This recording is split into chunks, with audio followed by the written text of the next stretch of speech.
Ya pemirsa, pembangunan proyek pengembangan irigasi air Lemutu yang asal jadi membuat irigasi tersebut ambruk dan sawah warga menjadi kering sehingga petani alami gagal tanam.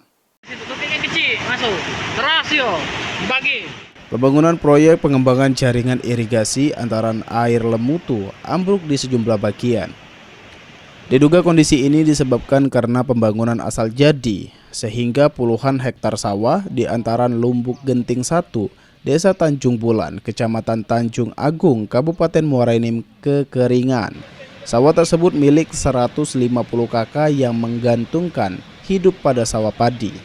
Sejumlah petani pun sudah mengetahui bahwa dalam proyek irigasi, tim dari Kejaksaan Tinggi Sumsel telah mengamankan 2 tersangka yang diduga melakukan gratifikasi dalam proyek irigasi tersebut. Zulkarnain merasa sangat dirugikan dengan proyek irigasi tersebut. Pasalnya sejak pembangunan irigasi, sawahnya mendapatkan pengairan yang buruk.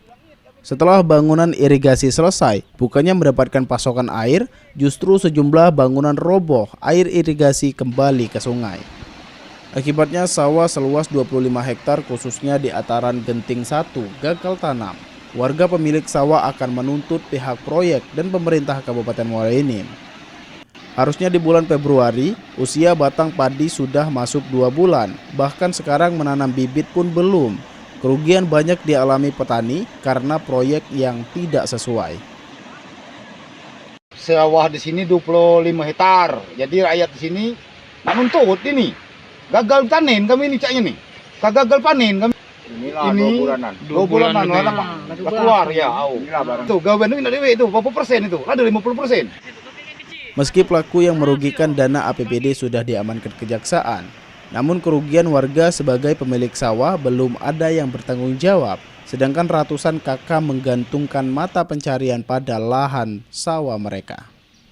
Merdiansyah, PAL TV.